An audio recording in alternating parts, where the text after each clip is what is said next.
Okay.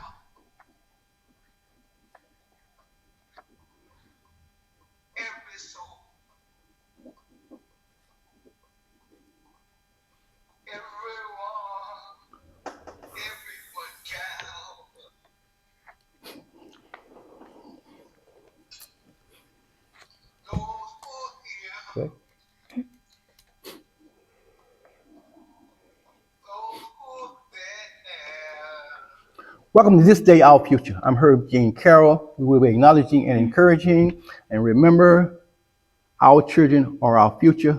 With me here is my co-host, Skylar Gaynor. Skylar, what we're going to do? Hello, Mr. Herb. Today we have a special guest, but before we get to that, we have some shout-outs to some people in the community doing good. Our shout-outs for this week include the Canine Villa Kennels, Upscale Resale Thrift Store, Titusville Law Enforcement, Titus Landing, and the Harry T. Moore Social Services Center. Canine Villa Kennels provides grooming and boarding for pets at cheap prices, open from 8 to 5 and located at 717 Park Avenue. I think I've heard of most of those organizations, but not all of them. But I'm sure they're doing good work, as you're saying. Sounds good. Okay. As Skylar said, we do have a special guest here with us today. And at this time, we're going to have our guest to come on, Miss Nancy. Hi, welcome to our show. Thank you. Miss Nancy Marino. And you guys out there, and you football players, people know that Marino, like the football Marino. Not exactly, though. By the way, Miss Marino has been on in the Titusville area for approximately 10 years. And she have done a number of things. And I say a number, I mean a number of things. But guess what? Let you tell us. Tell us about yourself. Thank you for asking me today, Herbert. And I want to give a shout out to Canine Village. They watch my fur babies, and they are awesome. So, excuse me for throwing that in there. Yeah, go ahead. So, when you asked me to come, Okay. it was a challenge because things happen. And your card grabbed my attention. It said, "This day, our future." And so it turns out that my future today is not what I expected it to be. A very dear husband passed away 10 months ago. And so my life has changed dramatically. And it's just when you're with someone that you've known and cared for 58 years, it makes everything, it's like somebody took a bag and shuffled you all around and tossed you out. And so anyway, I'd like to talk about David a little bit and tell you what our past was, because sometimes we need to know our past to go to the future. So he was born in Pennsylvania, and he was not born with a silver spoon in his mouth. He was born with a velvet voice, and he had a wonderful voice and a love of music. So I'm going to give you the short version. When he was in high school, he and 3 or 4 of his friends took it upon themselves to build a radio station in his father's basement. Well, that was an unheard of thing back then, but they were off the streets. They weren't getting into any trouble. They were all learning from each other, and they were 14, 15-year-old kids. So they were successful. They were a big hit. You know how things are with, football players. Well, this was a whole different thing. This was late 50s, early 60s music. So we're talking pop just becoming popular. And so one day a knock comes on the door, and David's father had come home from school, and he was up in his room, as kids are wont to do. His father, I must tell you to start with, poured molten lava for Bethlehem Steel. So you can imagine getting up at dark of night to go to work, pouring this molten lava all day, coming home, waiting for mom to finish dinner, and a knock comes on the door. Papa opens the door, and there stand 2 suits. And he turned around, he said, David. So David came down out of his room, and one of the suits says, we'd like to see what's in your basement. So they all went down into the basement, spent their time there, and they did a pretty thorough search of everything that these boys had done. They came upstairs and they said, that's pretty awesome. We're amazed at what you've done. We're impressed. But you've got 2 problems. You've got actually 3 problems. We've got to shut you down.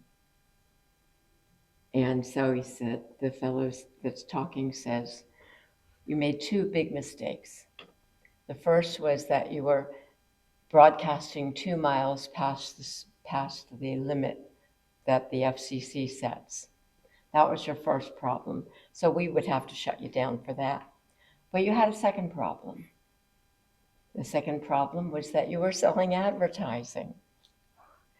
So it turns out that one of the biggest radio stations in the Harrisburg area had filed a complaint against these kids. So they shut them down. So there's a backstory. So they did file an appeal. The day that I set up David's memorial at church, I had told our pastor most people didn't know this story. So I had shared it with him. And I went home, and on the computer is the newspaper article showing that they had filed this appeal with the FCC, asking them not to shut them down. And back in the day, they went to a small school called East Dauphin Central High, I think it was.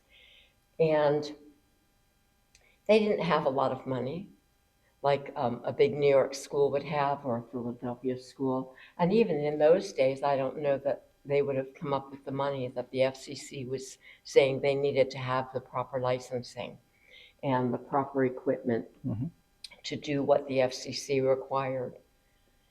So they lost, and they went back to school. Well, about a year later, David got his first job with a big station local to Harrisburg area. So he's still only 15 years old, but he's got a real broadcasting job for a real broadcasting station. So when he got out of school, he didn't go to college. He immediately went to radio. Hey, great. Back in the day, it was a big deal to get that kind of gig. It wasn't, there were no hats and horns. There was no 401k back in the day. Nobody thought about any of that kind of stuff, but he was doing what he loved and what he was good at. So over the years, he ran the gamut of, he started out as a DJ. He started writing his own jingles, which was a big thing because you didn't have all the fancy frou-frou advertising like you have today. He would do voices, his own voiceovers, that kind of thing. So he ran, I think it was 6 radio stations for what was called Rusk Corporation. So he was all over Pennsylvania, up into New York State, taking a little puddle jumper airplane in the dead of winter in blizzards to get from one station to another. But he loved what he was doing. And so he did that. He translated from pop radio to AM. FM was starting to phase out and was quieting down, and FM was becoming popular. So he wound up going to country. He went to a Virginia station, Norfolk, Virginia. The call letters were WRAP. Back in the day when there would never be a white manager at a black radio station, and nobody knew back in those days, the early 70s, we weren't talking about rap like we talk today. No. So he did that. So he ran the gamut, and then he wound up in York, Pennsylvania, doing more mainstream country. And he just loved that. Over time, he ended his career about 1990 after 5 years at WLAN in Lancaster, Pennsylvania. He felt that his voice was going because you use your voice. He did all kinds of promotions. He had worked with Janet Jackson back in the day. He worked with Brenda Lee. Some of the names you'll know, some of the names you won't know so well. Um, Little Anthony and the Imperials. The way we met, I was too young to date, but my cousin, one of the promotions he ran at a station called WEEX in Eastern Pennsylvania, they did a beauty contest. And my cousin walked miles across the Delaware River on a lark to do this. So we wound up going to this beauty pageant, and little Anthony and the Imperials were standing no further than the other side of this table. So we had some good times. Bushkill Park in Pennsylvania had some big events. So he worked with Barbara Mason and some other folks. So anyway, I want to stop you, but I'll wait till you get to the good part. The good part when they met you, but go ahead. that was the good part. So he had to wait a couple of years to date me. But a couple of years later, I was old enough and the phone rang. And he said, "Do you remember who I am?" So about 48 years later, his niece, my niece put me on Facebook. His daughter put him on Facebook. I came home from work and there was a message, and the rest is history. We got married, and we lived our retirement years until he slowed down, and unfortunately, life takes its turns, and he passed away 10 months ago. And so I'm in a place where my future is yet to be decided, but I know that there is a future, and the thing I didn't talk about was David he taught Sunday school after he retired from radio. He ran a small radio station. He ran a small insurance company in the last 10 years of his life before he retired from that. And we both play the organ. So I would come home from work. I work at Port Canaveral, so I still have that in my future. And so I would come home and I wouldn't tell him that I was home because I would listen to his beautiful music. He played so much better than I did, and I greatly missed that. But we made CDs together. He would play the organ and I would do the engineering and the graphic work. And so little by little, I'm finding my way back to playing on my own. And going forward, I adopted a 3-year-old Chihuahua. And so there is life after. And so I'll hopefully be invited back, and I'll be able to share some of the other things I've done before I moved to Titusville, and that I've done since then, and that I hope to be doing going forward. Well, one thing you did, because we've had different people on the program, and we talked about different things. Mhm. And it's evident that you loved your husband. I mean, as you said, in case someone missed that, her husband only passed about 10 months ago. 10 months ago. 10 months ago. And all the jobs you had and places you've been and work you've done. I know you've done a lot of work, including hard work and lived in Washington and all that stuff we've all talked about. You chose to talk about your husband, ex-husband. And that was a great thing. It was, and I appreciate That's you letting me talk about that's a great. Well, see, that's what this program's about. It's about our future. When I say it's our future, but more it's about our kids. But when people come in this program, you have the floor.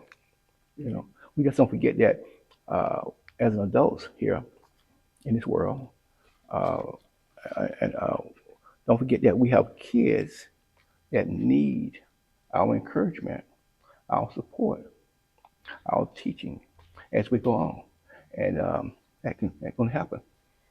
My message to kids is that we may make all kinds of plans, and life meets us in the middle.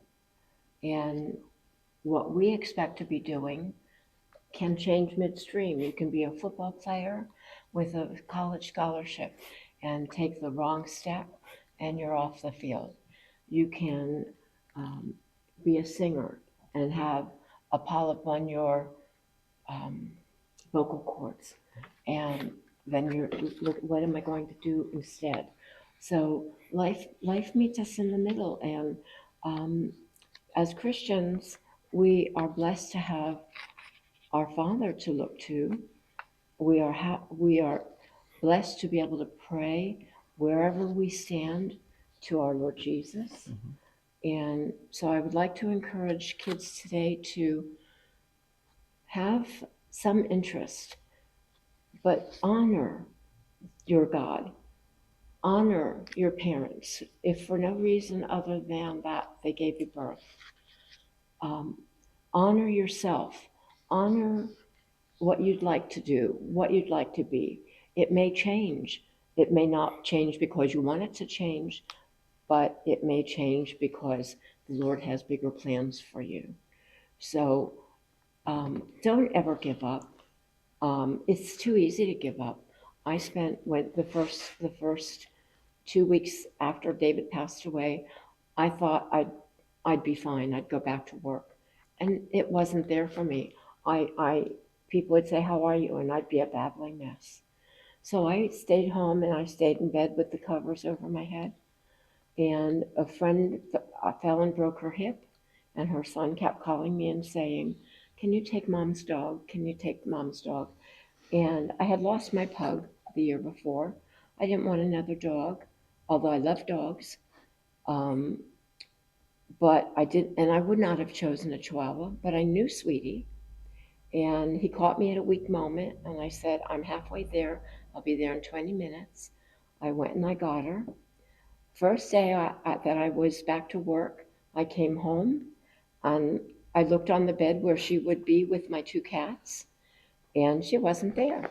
I thought, oh, okay. I walked through the house. Sweetie, where are you? Sweetie May. I thought, did I leave the door open? Is she hiding under the bed? Is she hiding in another room? Did I leave a door open and she's been stuck somewhere all day? I went back to the room and I'm talking to the cats. Do you know where Sweetie May is? Well, they're not answering me, of course. I went like this. Sweetie May, where are you? The pillows exploded. And there she was. She ran to the bottom of the bed and she gave me the biggest grin. And I laughed my head off like I thought I'd never laugh again. So again, the Lord gives us what we need when we need it. So just don't ever give up. Always seek your path that you want to honor. If you get a bump in the road, see what's under that bump. Only because we do this here, because you covered a lot. When I say a lot, in terms of the feelings of a person, but I must ask you the question. You touched with it already. And again, I admire. I'm going to look at this over and over again because one thing, everybody here that's listening, know, you loved your husband. I did. And I do. I'm sorry. Always I'm thinking will. about. I'm remember phrase that. You love your husband, not love. Do you love your husband? I still talk. This is very evident. I still say we. It's very evident. But we're going to ask you to see anyway, and we're going to only touch on it for a minute because this is what we do this here, okay? But again, I have to put it this way here. From your thoughts, knowledge, or belief. Again, your thoughts, knowledge, or belief. From a country, state, or local level, how do you feel about our future? And if you want you to talk about your future. Oh, not only my future, because I know whatever the Lord holds for me, I have a future, whether it's here or whether it's my eternal life. But I think that kids have it challenged today. We had a challenge growing up at our age. We had wars that we hated to see fought. We had wars, we had siblings that perished in those wars. We saw classmates who lost their friends. We lost our friends. And we found our voices. And I think every generation finds their voices in one fashion or another. Sometimes they could be quieter than they are. Sometimes the challenges are different, but we all need to work together. And that's why I say honor your parents, because our parents have um, grown up and faced things that we never expected to Know face. much more than you think they know. Uh, they do, and now they're not as naive as we were. I think we were much more naive, and So, we were. I protested the Vietnam War as a kid, and but I also honor the service that our kids did.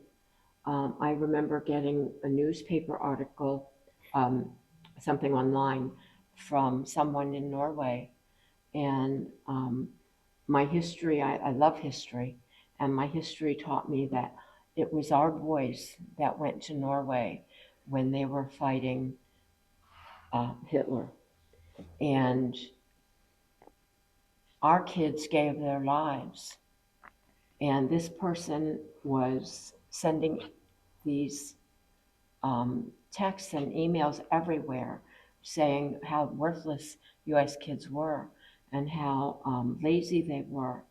And I did my research first. I knew pretty much what I wanted to say, but I wanted to have my facts straight. And I said, your ancestors owe their lives to our kids, my parents, and my friends' parents, my siblings' parents. We all sacrificed so that you could have the hard earned life that you have today and the right to say the things that you have to say. I may not like what you're saying, but you have the right to say those things.